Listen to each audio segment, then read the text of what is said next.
नमस्कार मित्रों। Voltage gain और पावर गेन की दो वैल्यूज के बीच के अनुपात को लॉगरिथमिक विधि से जानने के लिए डीबी का उपयोग होता है।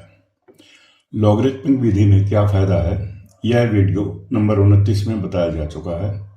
अगर आपने ये वीडियो नहीं देखी है तो पहले इसे देख लें। वीडियो नंबर 30 में आपको बताया कि एसी वोल्टेज नापने के लिए बने डिजिटल मल्टीमीटर्स और एनालॉग मल्टीमीटर्स, जिनमें डीबी का स्केल भी होता है, कितने सटीक होते हैं और बैंडविड्थ से संबंधित उनकी क्या लिमिटेशंस हैं। फिर वीडियो नंबर 35 में आपको wide band AC millivolt meter dB meter से परिचित कराया था, जिससे आप 10 हर्ट्ज से 100 किलो हर्ट्ज तक की फ्रीक्वेंसीज की वोल्टेज को न केवल सटीकता से माप सकते हो, बल्कि वोल्टेजेस और वैल्यूज के बीच के अनुपात को आप सीधे डीबी के स्केल पर भी देख सकते हैं। इसी वीडियो में इस डीबी मीटर के फंक्शन, रेंज और स्केल के बारे में भी बताया गया था। हो सकता है अभी भी कुछ लोगों को डीबी मीटर का यूज कैसे करेंगे यह स्पष्ट रूप से समझ ना आया हो, तो एक बार फिर से इसके बारे में ठीक से समझ लें। अब समय है इस डीबी मीटर मिलीवोल्ट मीटर से ठीक से परिचित होने का। इसमें 3 स्केल दिए गए हैं। सबसे ऊपर वाला स्केल मिलीवोल्ट और वोल्ट के लिए है। लाल रंग में दिखाए गए नीचे के दोनों स्केल डीबी के लिए हैं। डीबी के लिए 2 स्केल क्यों? वो इसलिए ताकि 0 डीबी से प्लस की ओर यानी बढ़ने वाली व माइनस की ओर यानी घटने वाली दोनों वैल्यूज के अधिकाधिक भाग को आराम से पढ़ा जा सके। 0 डीबी वो वैल्यू होती है जिसके मुकाबले में हमें बढ़ रही या घट रही वोल्टेज की मात्रा को मापना है कि इतने गुना वोल्टेज बढ़ी या घटी। इस 0 डीबी मार्क को हम रेफरेंस मार्क भी कह सकते हैं। जिन डीबी मीटर्स में डीबी का केवल एक ही स्केल होता है, उसमें मैक्सिमम माइनस और मैक्सिमम प्लस की आवश्यक रेंज कम हो जाती है। रेंज सिलेक्टर स्विच वोल्टेज की रेंज पर मीटर की सेंसिटिविटी को 10 के मल्टीप्लिकेशन में कम या ज्यादा करता है, और क्योंकि सिग्नल वोल्टेज का 10 गुना बढ़ना या 10 गुना घटना डीबी के स्केल पर 20 डीबी बढ़ना या 20 डीबी कम होना होता है, इसलिए रेंज सिलेक्टर स्विच के प्रत्येक स्टेप पर उस स्केल पर दिख रही रीडिंग में 20 डीबी जोड़ना या घटाना भी आवश्यक है, जिसके 0 डीबी मार्क को आपने रेफरेंस माना है। आप चाहें तो डीबी मीटर के स्केल पर दी गई किसी भी संख्या को रेफरेंस मानकर गणना कर सकते हैं। ये सब भी पहले की वीडियो में बताया जा चुका है, इसका भी उदाहरण देखें। आप चाहें तो स्केल के एक एंड की किसी भी संख्या को रेफरेंस मानकर दूसरे एंड तक की संख्या तक की वैल्यू को पता कर सकते हैं। इसी तरह से आप एक ही स्केल पर और भी अधिक वैल्यू को माप सकते हैं, जैसा आप इन चित्रों में देख रहे हैं। मित्रों, कोई भी इंस्ट्रूमेंट चलाना उतना ही आसान होता जाता है जितना आप उसे समझते जाते हैं। एक सामान्य एनालॉग मल्टीमीटर में जिस तरह से अलग अलग रेंज के स्केल पर डिवीजन किए होते हैं, वे भी अधिकतर लोगों को कम ही समझ में आते हैं। किसी सर्किट अथवा एम्पलीफायर में voltage gain, signal to noise ratio, cross talk, RMS power, peak power output, power efficiency, input व आउटपुट इंपेडेंस और डैम्पिंग फैक्टर मापने का प्रोसेस बहुत आसान है, लेकिन flat frequency response, tone control, graphic equaliser, crossover network की रेस्पॉन्स मापना थोड़ा ट्रिकी काम है। इसमें कुछ सावधानियां ध्यान में रखनी चाहिए ताकि परिणाम शुद्ध मिले, उनमें कोई एरर ना आए। इसलिए इस वीडियो में बताई जा रही सभी बातों को ठीक से समझ लेना आपके लिए हितकर होगा। मेरे पास जो सर्किट अथवा एम्पलीफायर है, मैं उन पर ही टेस्ट करके आपको परिणाम बताऊंगा, लेकिन आपके पास कुछ अलग तरह के सर्किट या एम्पलीफायर होंगे, लेकिन इसमें कोई प्रॉब्लम नहीं होगी। प्रोसेस तो वही रहेगा, अंतर केवल सर्किट या एम्पलीफायर को दी जा रही और उससे मिल रही वैल्यूज में ही होगा। एक्यूरेट रिजल्ट के लिए इंस्ट्रूमेंट का एक्यूरेट होना भी जरूरी है। डिजिटल ऑसिलोस्कोप अब अच्छी एक्यूरेसी के साथ आते हैं। मेरे डीबी मीटर की एक्यूरेसी भी बढ़िया है। सभी अच्छे डिजिटल AWG यानी आर्बिट्रेरी वेवफॉर्म जनरेटर की output over the range flat ही होती है, लेकिन कुछ सस्ते फंक्शन जनरेटर्स की आउटपुट अधिक फ्लैट नहीं होती। अगर सिग्नल जनरेटर की आउटपुट पूरी ऑडियो फ्रिक्वेंसी रेंज ही फ्लैट यानी समान गेन वाली नहीं है, तो ये जनरेटर टेस्टिंग रिजल्ट को जरूर प्रभावित करेगा। तो क्यों ना सबसे पहले जनरेटर की फ्लैटनेस को ही चेक किया जाए। इसके लिए डीवी मीटर में 1 वोल्ट की रेंज सेलेक्ट करें। वोल्ट्स डीवी स्विच को वोल्ट्स पर रखें। फ्रीक्वेंसी जनरेटर को साइन वेव 1 किलोहर्ट्ज पर, इसकी आउटपुट 1 वोल्ट आरएमएस या 2.82 वोल्ट पीक टू पीक पर रखें। डीवी मीटर भी इसे 1 वोल्ट ही दिखाएगा। अब स्विच को डीवी पर करें और कैलिब्रेशन के नॉब से 0 डीबी के लिए कैलिब्रेट करें। अब फंक्शन जनरेटर से फ्रीक्वेंसी को 10 हर्ट्ज से 30 किलोहर्ट्ज तक धीरे धीरे वेरी करते जाएं और डीबी मीटर के स्केल पर नजर बनाए रखें। फंक्शन जनरेटर सही होगा तो डीबी मीटर का पॉइंटर अपनी जगह पर स्थिर रहेगा, यानी जनरेटर की आउटपुट वोल्टेज पूरी ऑडियो रेंज में वेरी नहीं करेगी। लेकिन अगर आउटपुट वेरी करती है तो किस फ्रीक्वेंसी पर कितनी कम या ज्यादा है इसे नोट कर लें। बाद में टेस्ट रिजल्ट्स में से इसे घटा या जोड़ सकते हैं। अब कुछ बेसिक बातें। इनपुट से आउटपुट के बीच वोल्टेज या पावर में कितने डीबी का अंतर है, कैसे जानें? उदाहरण के लिए किसी एम्पलीफायर के इनपुट पर अगर 300 मिलीवोल्ट एसी दी गई है और आउटपुट पर 55 वोल्ट एसी मिल रही है, हमें इसका वोल्टेज गेन पता करना है, तो हमें 55/0.3 यानी 300 मिलीवोल्ट बराबर 183.33 यानी हमें मिलने वाली वोल्टेज 183.33 गुना बढ़ गई है। इस संख्या को डीबी कन्वर्ट करने के लिए 20 log V2/V1 यानी 20 log 183.33 करना होगा। इसके लिए हमें या तो साइंटिफिक कैलकुलेटर चाहिए या फिर कोई एप्लीकेशन। कैलकुलेट करने पर इसका उत्तर है 45.26 डीबी। अब एप्लीकेशन पर भी देखें, यहां भी वही उत्तर है। तो वोल्टेज गेन 45.26 डीबी हुआ। लेकिन अगर आपके पास डीबी मीटर है तो फिर आपको ना तो कैलकुलेटर चाहिए और ना ही एप्लीकेशन की सहायता। आप सीधे ही इन दोनों वैल्यूज के बीच के वोल्टेज गेन को डीबी के स्केल पर देख सकते हैं। अब पावर गेन को देखें। अब अगर किसी एम्पलीफायर की इनपुट पर दी गई यही 0.3 वोल्ट को 0.3 वाट माने और आउटपुट पर प्राप्त हो रही 55 वोल्ट को 55 वाट माने, तो अनुपात इनका भी वही 183.33 ही आएगा। मगर डीबी में कन्वर्ट करने के लिए इसे हमें 20 log की जगह 10 log के गुणक का प्रयोग करना होगा और तब इसका उत्तर होगा 22.63 डीबी। यानी वोल्टेज गेन तो 45.26 डीबी है, मगर पावर गेन 22.63 डीबी ही हुआ। अब जहां जहां इस वीडियो में गेन या डीबी की चर्चा होगी, आप इसे वोल्टेज गेन ही समझें। पावर गेन से भ्रमित ना हो। ना तो हमें पावर गेन पता करने की आवश्यकता है और ना ही ये डीबी मीटर पावर गेन को सीधे दिखाने के लिए बनाया गया है। पावर गेन अलग है और इसका कैलकुलेशन भी अलग है। जैसे आपने देख ही लिया है तो पावर गेन को अभी भूल जाओ, जिसका फार्मूला 10 log P2/P1 है।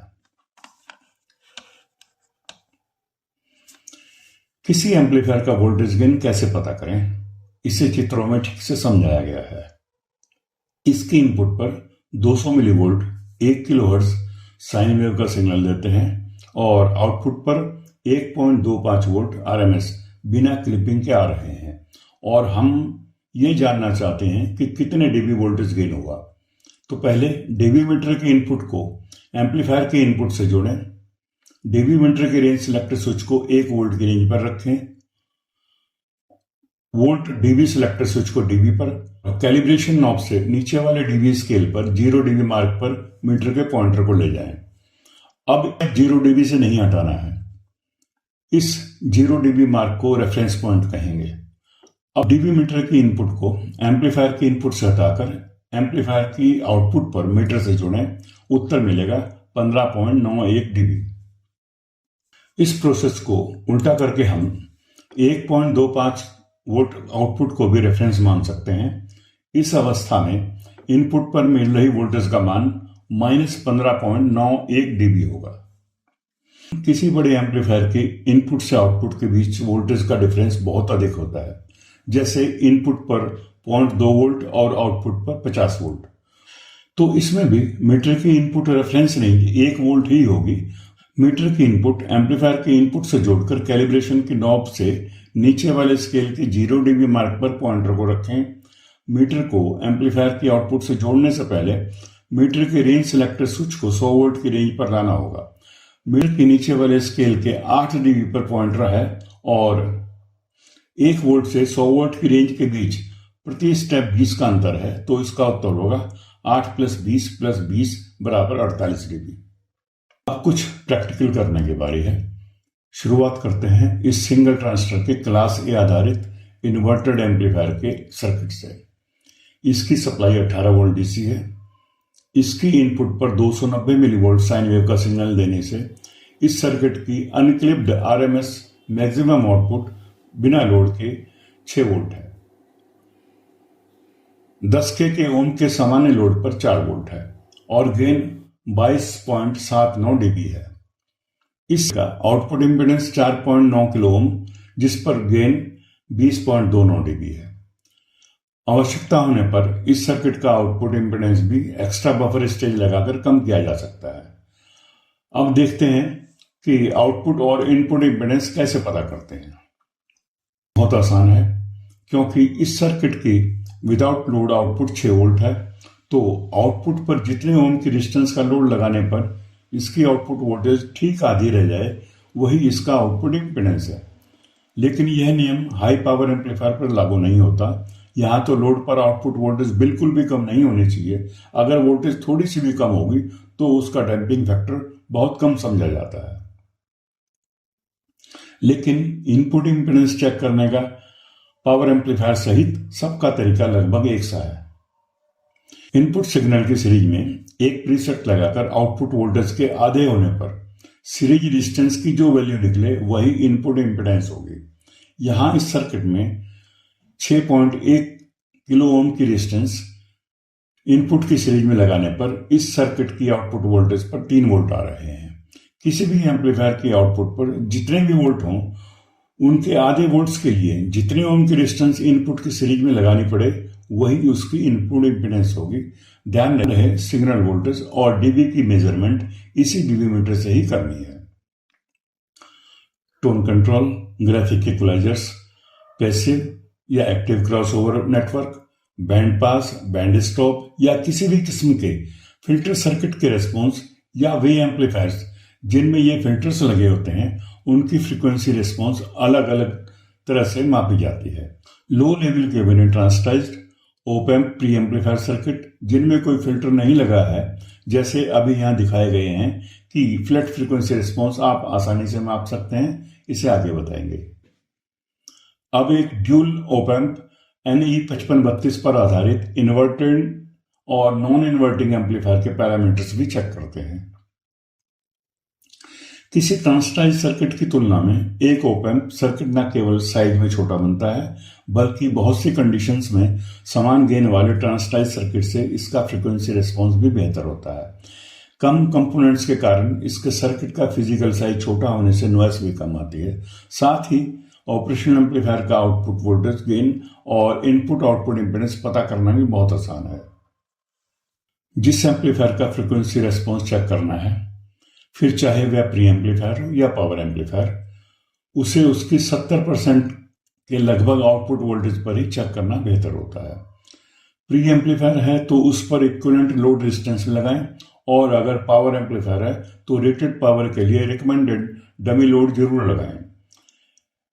एम्पलीफायर्स के ऐसे बहुत से बड़े ब्रांड हैं जो हाई पावर एम्पलीफायर्स के रेस्पॉन्स को सिर्फ 1 वाट पर ही चेक करते हैं, वह भी 1/4 लोड पर।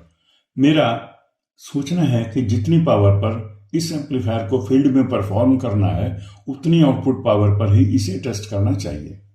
वे सर्किट्स जो फ्लैट रेस्पॉन्स के लिए ही बने होते हैं, यानी उनमें कोई टोन कंट्रोल या फिल्टर सर्किट नहीं होता, फिर चाहे वह प्री एम्पलीफायर हो या पावर एम्पलीफायर, सबसे पहले यह देखना होता है कि इस एम्पलीफायर के बिना क्लिपिंग के मैक्सिमम आरएमएस आउटपुट कितने वोल्ट है। सिंगल ट्रांजिस्टर के एम्पलीफायर जैसा पहले दिखाया गया है, में यह 18 वोल्ट की सप्लाई पर अधिकतम 6 वोल्ट है और NE 5532 में यह 5.4 वोल्ट है। इसकी भी सप्लाई 18 वोल्ट ही है। सप्लाई सिंगल है या ड्यूल, इस बात का असर गेन अथवा रेस्पॉन्स पर नहीं पड़ता। किसी अच्छी तरह से डिजाइन किए गए एम्पलीफायर की maximum unclipped RMS output voltage supply voltage की 1/3 के लगभग ही होती है। सर्किट और डिवाइस के प्रकार, सप्लाई वोल्टेज की मात्रा के अनुसार इनमें मामूली बदलाव हो सकता है, लेकिन यह नियम उनमें लागू नहीं होता जिनमें आउटपुट ट्रांसफार्मर लगा होता है, जैसा पब्लिक एड्रेस एम्पलीफायर्स में। सिग्नल में क्लिपिंग किस स्टेज पर शुरू हो रही है, वेवफॉर्म क्लियर है या नहीं, इसको सिर्फ ओसिलोस्कोप पर ही देखा जा सकता है। कुछ पैरामीटर्स को छोड़कर सभी में ओसिलोस्कोप की जरूरत होती है। NE 5532 एम्पलीफायर के ये मेजरमेंट्स यहां बनाए गए सर्किट के अनुसार हैं। हाई फ्रीक्वेंसी कट ऑफ के लिए भी कोई कैपेसिटर नहीं लगा है। हम इन्वर्टिंग और नॉन इन्वर्टिंग दोनों मोड में इसके पैरामीटर्स चेक करेंगे। पहले inverting mode amplifier plus minus 9 volt की सप्लाई पर इसकी अनक्लिप्ड मैक्सिमम RMS आउटपुट 5.4 वोल्ट है 115 मिलीवोल्ट की इनपुट पर। यहां दिखाए गए सर्किट का गेन 47 गुना है, जो R2 को R1 से डिवाइड करके निकल जाता है, यानी 470 के डिवाइड बाई 10 के बराबर 47।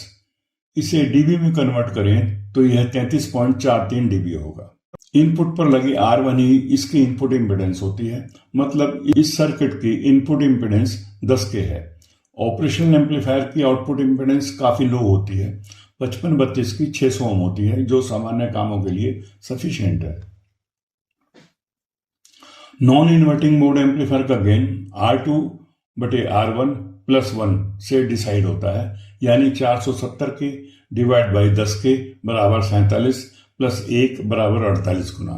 इसे डीबी में कन्वर्ट करने पर उत्तर आएगा 33.62 dB। इसलिए 5.4 वोल्ट की आउटपुट के लिए इसे 112 मिलीवोल्ट ही चाहिए।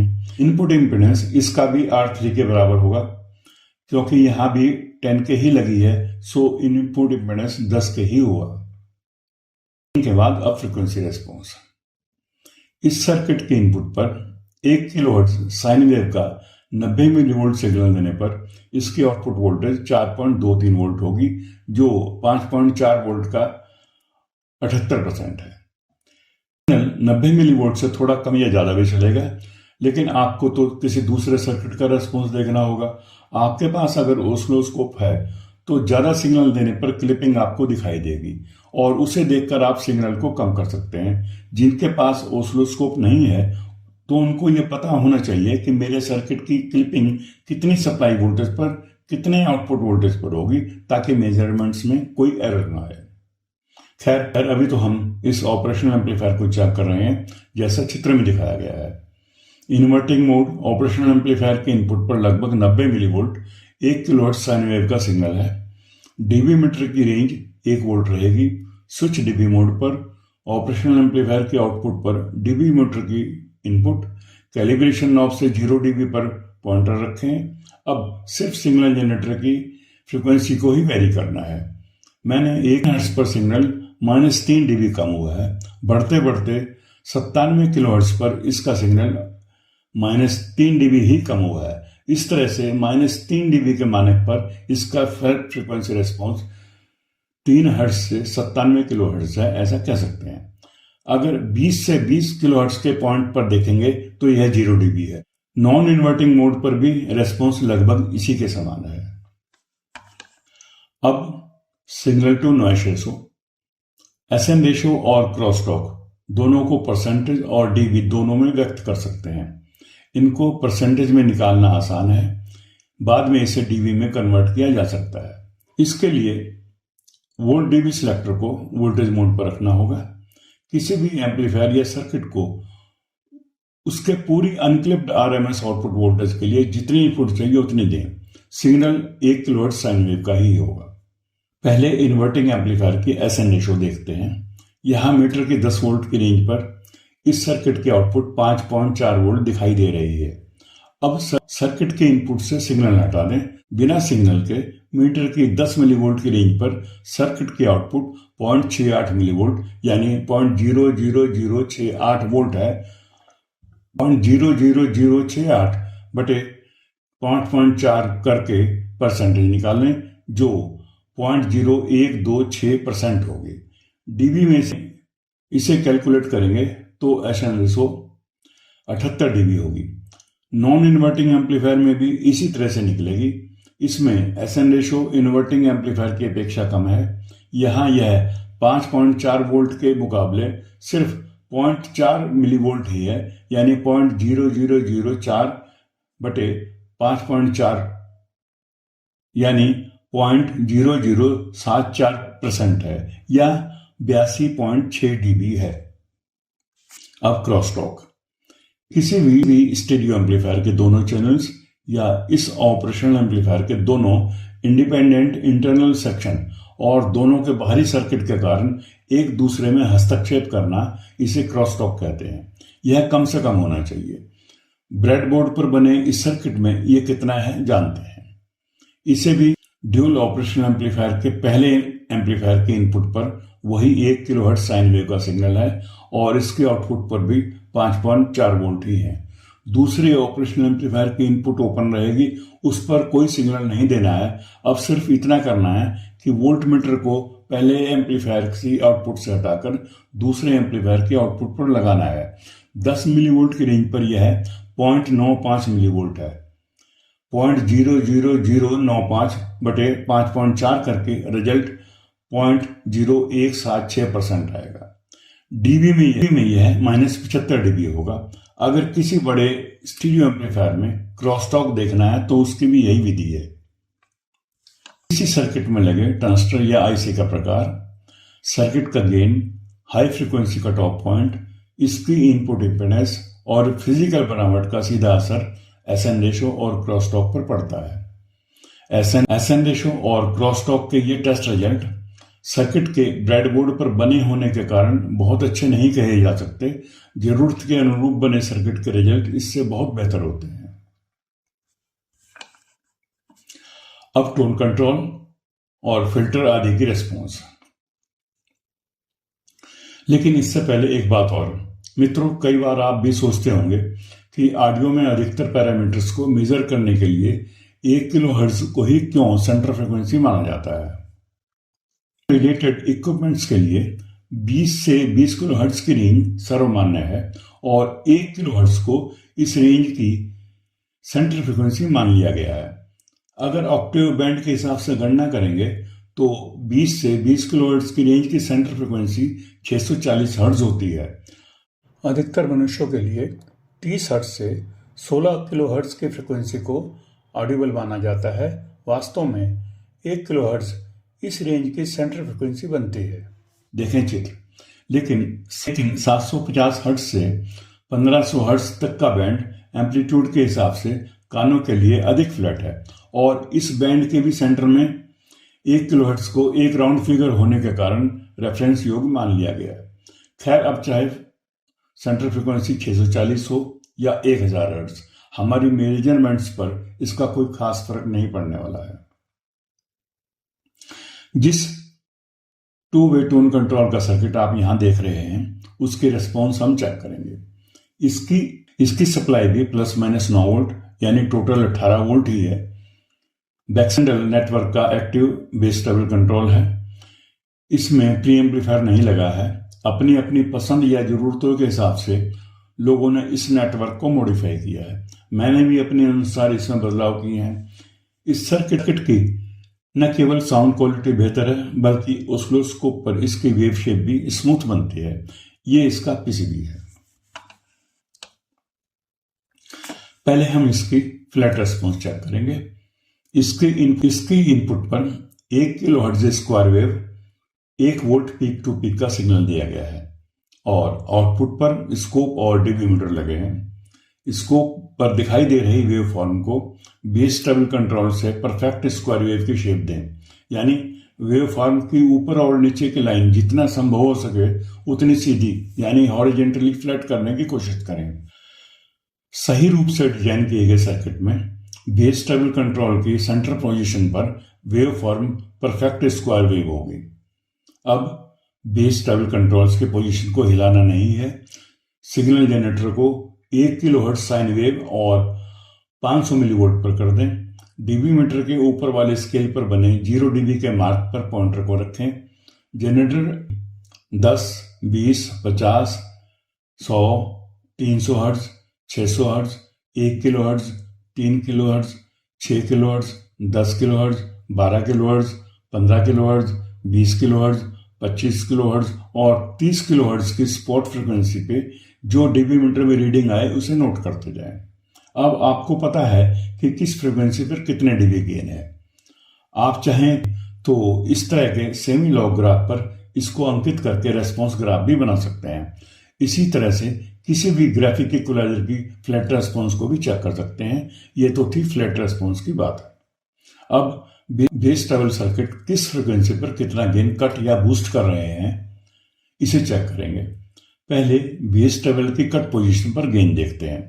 सिग्नल जनरेटर को 1 किलोहर्ट्ज साइन वेव 500 मिलीवोल्ट पर कर दें। बेस ट्रेवल कंट्रोल के दोनों कंट्रोल्स को मैक्सिमम कट पोजीशन की ओर कर दें। डीबी मोड और 1 वोल्ट की रेंज पर करके ऊपर वाले स्केल पर 0 डीबी मार्क पर कैलिब्रेट करें। अब सिग्नल जनरेटर पर 10 हर्ट्ज की फ्रीक्वेंसी से शुरू करें और 30 किलो हर्ट्ज तक की स्पॉट फ्रीक्वेंसीज जो ऊपर बताई गई हैं उन पर डीबी मीटर पर जो रीडिंग आए उसे नोट करता जाए। चाहे तो डीबी वर्सेस फ्रीक्वेंसी वाले सेमी लॉग ग्राफ पर मार्क करके इसके स्लोप को ड्रा भी कर सकते हैं।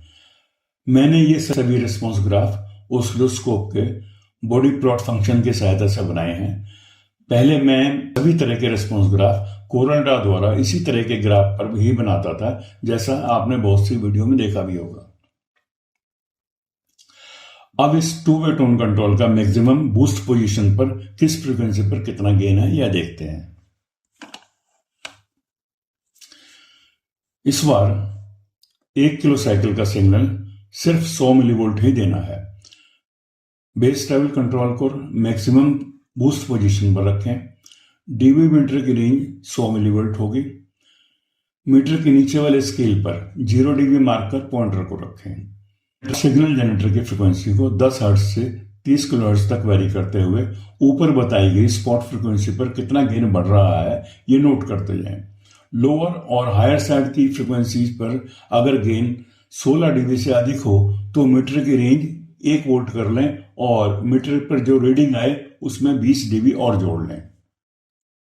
यहां मैंने जो सिग्नल जनरेटर की आउटपुट वोल्टेज बताई है वह 909 या 018 से चलने वाले सर्किट के लिए है।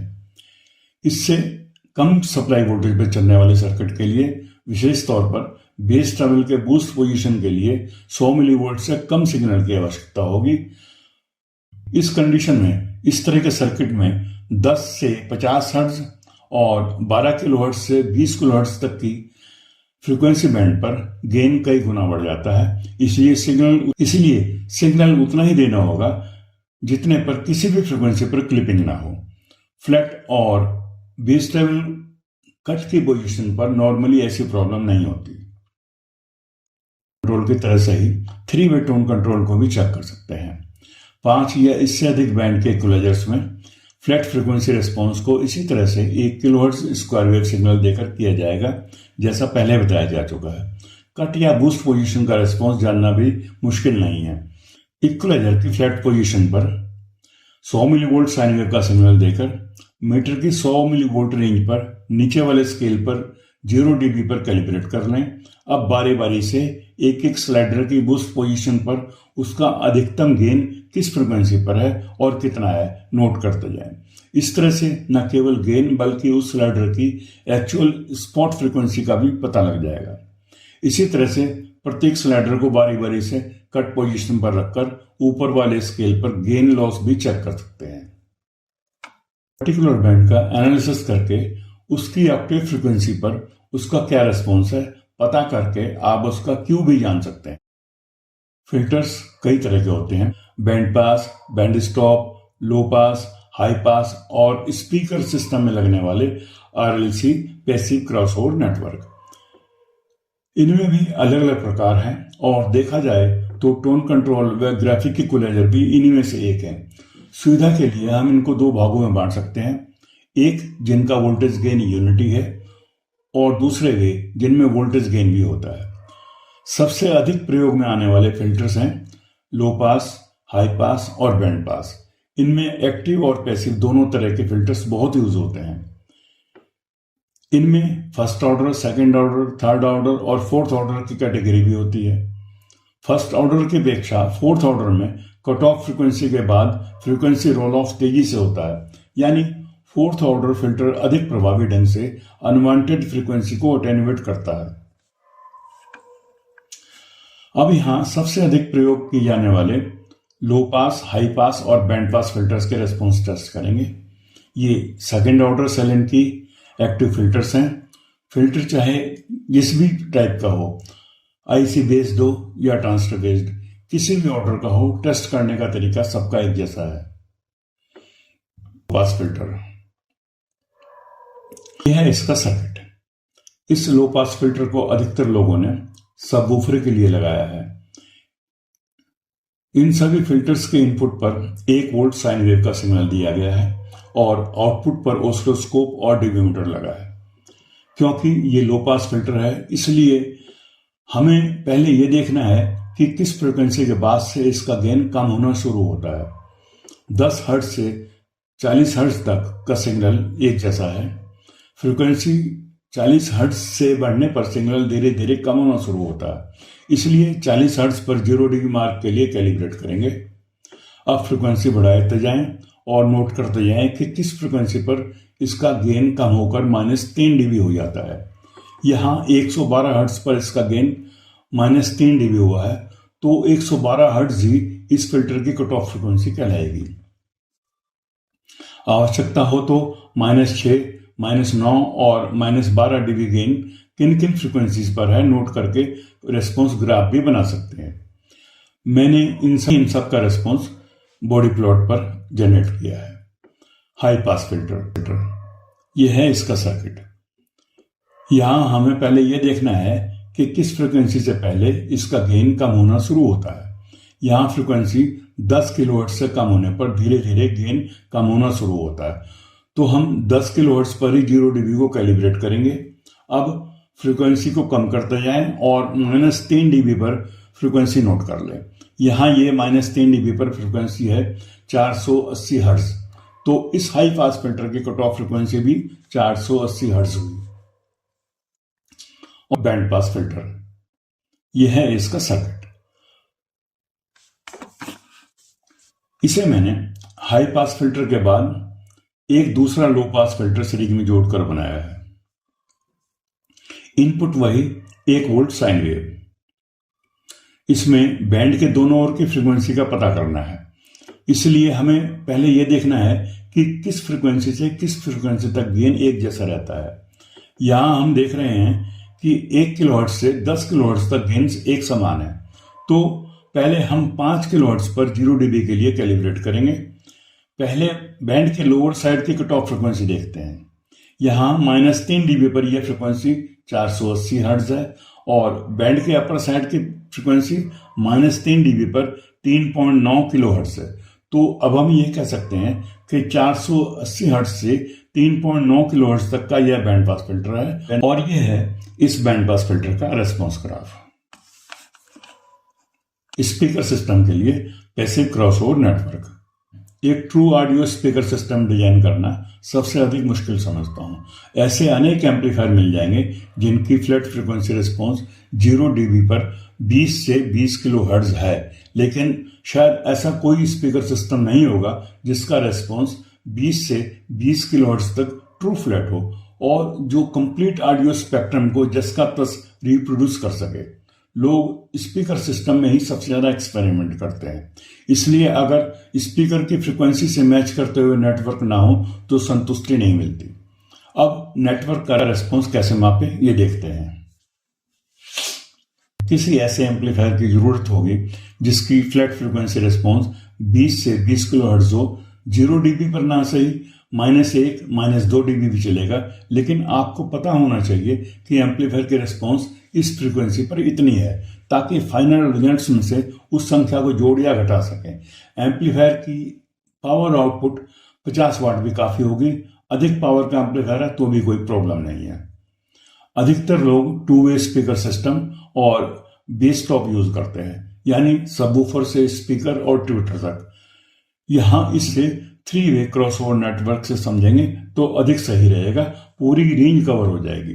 क्रॉसओवर नेटवर्क भी लो पास, हाई पास और बैंड पास फिल्टर के समान ही है। फर्क सिर्फ ड्राइविंग पावर और एक्टिव पैसिव का है।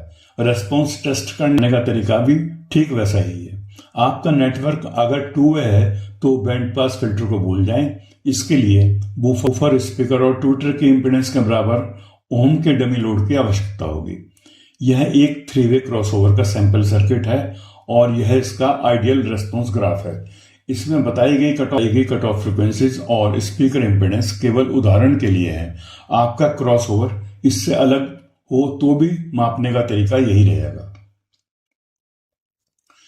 एम्पलीफायर में कोई टोन कंट्रोल या फिल्टर आदि लगा हो तो पहले उसे ऑफ कर दें, क्योंकि हमें एम्पलीफायर की फ्लैट रेस्पॉन्स ही चाहिए।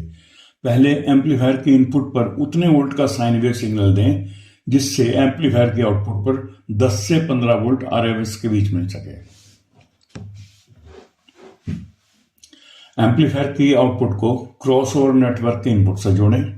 ध्यान रहे क्रॉसओवर के आउटपुट पर डमी लोड लगा होना चाहिए। डीबी मीटर को पहले लो पास फिल्टर के आउटपुट से जोड़ें, रेंज सिलेक्टर वोल्ट की रेंज पर और स्विच डीबी मोड पर। सिग्नल जनरेटर से फ्रीक्वेंसी को 20 हर्ट्ज से आगे बढ़ाते हुए देखें कि किस फ्रीक्वेंसी के बाद से गेन कम होना शुरू होता है। जैसे इस ग्राफ में 150 हर्ट्ज के बाद गेन कम होना शुरू होता है, तो उससे पहले ही 100 हर्ट्ज पर ऊपर वाले स्केल पर दिए गए 0 dB मार्क पर कैलिब्रेट करें। जिस फ्रीक्वेंसी का लो पास फिल्टर का गेन -3 dB हो जाए वही उसकी कट ऑफ फ्रीक्वेंसी होगी। जैसे यहाँ 330 हर्ट्ज पर गेन -3 dB है। इसी तरह से बैंड पास फिल्टर को टेस्ट करते हैं। देखें कहां से कहां तक इसका गेन एक जैसा है। जैसे इस ग्राफ में 500 हर्ट्ज से 1500 हर्ट्ज तक गेन एक जैसा है, तो 1000 हर्ट्ज पर 0 dB को कैलिब्रेट करेंगे। फ्रीक्वेंसी 1000 हर्ट्ज से कम करेंगे तो 330 हर्ट्ज पर -3 dB और 1000 हर्ट्ज से बढ़ेंगे तो 2500 हर्ट्ज पर -3 dB गेन है। तो हम कह सकते हैं कि इस बैंड पास फिल्टर की लोअर साइड की कट ऑफ फ्रीक्वेंसी 330 हर्ट्ज और अपर साइड की फ्रीक्वेंसी 2500 हर्ट्ज है। अब हाई पास फिल्टर, इसमें भी पहले यही देखना है कि आपके क्रॉसओवर नेटवर्क में हाई पास फिल्टर का गेन कहां से कहां तक एक समान है। जैसे इस ग्राफ में 5 किलोहर्ट्ज का गेन एक जैसा है, तो 6 किलोहर्ट्ज पर 0 dB को कैलिब्रेट करेंगे। फ्रीक्वेंसी को कम करने पर पाएंगे कि 2500 हर्ट्ज पर गेन -3 dB हो गया है। यही इस हाई पास फिल्टर की कट ऑफ फ्रीक्वेंसी होगी। अब एक कंप्लीट एम्पलीफायर के सभी संभव पैरामीटर्स को देखेंगे। यहां मेरे पास एक 600 वाट का एम्पलीफायर है। एम्पलीफायर के आउटपुट पर 2 ओम का डमी लोड और ऑसिलोस्कोप की प्रोब लगा दें। वॉल्यूम कंट्रोल की नॉब मैक्सिमम पर, क्योंकि इस एम्पलीफायर में मिड फ्रीक्वेंसी के लिए भी कंट्रोल लगा है तो इसे मिनिमम पर रहने दें। बेस टेबल कंट्रोल सेंटर में रहेंगे। यदि आपके एम्पलीफायर में कोई दूसरा फिल्टर या क्रॉसओवर आदि भी लगा हो तो उसे ऑफ रखें। लाइन इन पर पहले 1 kilohertz square wave 1 volt peak to peak का सिग्नल देते हैं। ऑसिलोस्कोप पर वेव फॉर्म को बेस टेबल की सहायता से जितना हो सके परफेक्ट स्क्वायर वेव की शेप दें, जैसा आप पहले देख चुके हैं। अब पहले इस एम्पलीफायर का गेन कितना है ये देखेंगे। सिग्नल को 1 किलोहर्ट्ज साइन वेव का करना है। धीरे धीरे सिग्नल को बढ़ाते जाएं। आउटपुट पर अधिकतम बिना क्लिपिंग के RMS आउटपुट वोल्टेज 34.64 मिल रही है 715 मिलीवोल्ट की इनपुट पर। डीबी मीटर को एम्पलीफायर के इनपुट पर लगाएं, स्विच डीबी मोड पर और 1 वोल्ट की रेंज पर रखें। नीचे वाले स्केल पर 0 dB कैलिब्रेट कर लें। अब डीबी मीटर को एम्पलीफायर के इनपुट से हटाकर आउटपुट पर लगाएं। रेंज सिलेक्टर को 20 dB कम करने पर स्केल पर दिखाई दे रहे 13.7 dB में 20 dB और जोड़ने पर वोल्टेज गेन 33.7 dB होगा या 34.64 बटे 0.715 बराबर 48.44 गुना गेन बढ़ा है। अब फ्लैट फ्रीक्वेंसी रिस्पॉन्स। मैंने पहले कहा है कि किसी भी एम्पलीफायर की फ्लैट फ्रीक्वेंसी रिस्पॉन्स उस एम्पलीफायर की maximum on load unclipped RMS voltage की 70% वोल्ट पर ही चेक करना चाहिए। थोड़ा ऊपर या नीचे भी चलेगा। तो 34.64 का 70% लगभग 24 वोल्ट होता है, जो 500 मिलीवोल्ट साइन वेव सिग्नल देने पर मिल जाएगा। इस एम्पलीफायर के आउटपुट पर लगे डीबी मीटर को 10 वोल्ट की रेंज पर रखें। स्विच डीबी मोड पर ऊपर वाले स्केल पर 0 dB के लिए कैलिब्रेट करें। अब सिग्नल जनरेटर से सिर्फ फ्रीक्वेंसी ही वेरी करनी है, अन्य किसी भी कंट्रोल को ना हिलाएं। 20 हर्ट्ज से शुरू करते हुए 20 किलोहर्ट्ज तक के बैंड या किसी अन्य बैंड तक की स्पॉट फ्रीक्वेंसी पर डीबी स्केल पर आ रही रीडिंग को नोट करते जाएं। इस एम्पलीफायर में 20 हर्ट्ज से 20 किलोहर्ट्ज तक के बैंड की फ्लैट फ्रीक्वेंसी रिस्पॉन्स ये है। अब बेस टेबल के response. Base table controls maximum boost की पोजीशन पर signal 100 millivolt 1 kilohertz sine wave रहेगा। नीचे वाले स्केल पर 0 dB मार्क पर कैलिब्रेट करें। अब 20 हर्ट्ज से 20 किलोहर्ट्ज तक की स्पॉट फ्रीक्वेंसी पर डीबी मीटर पर जो गेन दिखाए उसे नोट करते जाएं। बेस टेबल की कट पोजीशन पर भी गेन इसी प्रकार से चेक कर सकते हैं। आपको इसके लिए पहले इनपुट सिग्नल को 1 किलोहर्ट्ज साइन वेव 500 मिलीवोल्ट करके ऊपर वाले स्केल पर 0 dB मार्क पर मीटर को फिर से कैलिब्रेट करना होगा।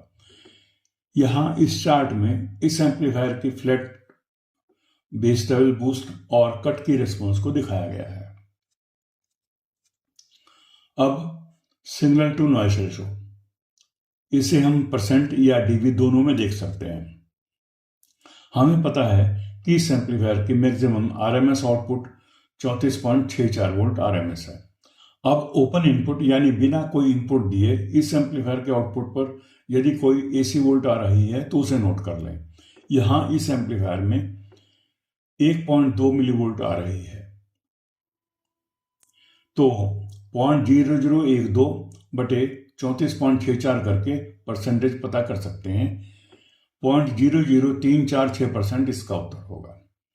अगर डीबी में देखना हो तो पहले सिग्नल देकर आउटपुट पर आ रही 34.64 वोल्ट को डीबी मीटर के ऊपर वाले स्केल पर 0 dB से कैलिब्रेट कर लें। फिर सिग्नल हटाकर रीडिंग नोट करें या डीबी कैलकुलेटर भी यूज कर सकते हैं। यहाँ इसका उत्तर होगा 89.2 dB। अब अगर यही एम्पलीफायर स्टूडियो होता और आप इस एम्पलीफायर के दोनों चैनल्स के बीच क्रॉस टॉक जानना चाहते तो क्या करना होगा, देखते हैं। जैसा पहले टेस्ट किए गए ऑपरेशनल एम्पलीफायर में किया था वैसा ही करना होगा, यानी सिग्नल एक चैनल में देकर दूसरे चैनल की आउटपुट पर आ रही एसी वोल्टेज को मापना होगा। उदाहरण के लिए एक चैनल की आउटपुट पर यही 34.64 वोल्ट है और दूसरे चैनल की आउटपुट पर बिना सिग्नल दिए 2 मिलीवोल्ट आ रहे हैं, तो 0.002 बटे 34.64 करके परसेंटेज जान सकते हैं, जो 0.0057% यानी 84.77 dB होगा।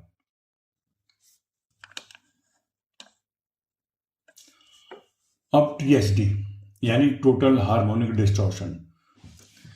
जो लोग प्योर ऑडियो के दीवाने होते हैं वे किसी भी एम्पलीफायर में फ्रीक्वेंसी रिस्पॉन्स के बाद आउटपुट में टीएसडी की मात्रा कितनी है ये देखते हैं। पीए एम्पलीफायर जिनके सर्किट ट्रांसफार्मर कपल्ड होते हैं उनमें कई बार टीएसडी 1% से भी अधिक होती है, लेकिन क्लास ए बी एच और क्लास जी आदि के कुछ अच्छे एम्पलीफायर्स में टीएसडी काफ़ी कम होती है। उनमें यह 0.01% से भी कम होती है, लेकिन कुछ ऑडियो फाइल्स हमेशा इससे भी कम टीएसडी की तलाश में रहते हैं। 0.01% यानी सिग्नल से 10,000 गुना कम। लेकिन जब स्पीकर सिस्टम में जनरेट हो रही अनवांटेड एडिशनल फ्रिक्वेंसीज जो वास्तव में बज रही ओरिजिनल फ्रिक्वेंसी का ही मल्टीपल होती हैं, इससे कई गुना अधिक हार्मोनिक डिस्टॉर्शन पैदा कर रही हों, तो एम्पलीफायर में और कम टीएसडी का तलाश करना व्यर्थ है। तो एम्पलीफायर में टीएसडी कैसे मेजर करें? इसका फार्मूला है total RMS voltage of harmonics divide by RMS voltage of fundamental frequency. मेरे नज़र में 3 तरीके हैं जिनसे आप TSD माप सकते हैं।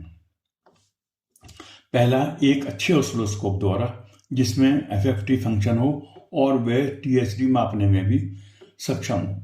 दूसरा, TSD मीटर द्वारा। ये भी कई तरह के होते हैं, जैसे response bridge type, Wien bridge type और ब्रिज टी नेटवर्क टाइप।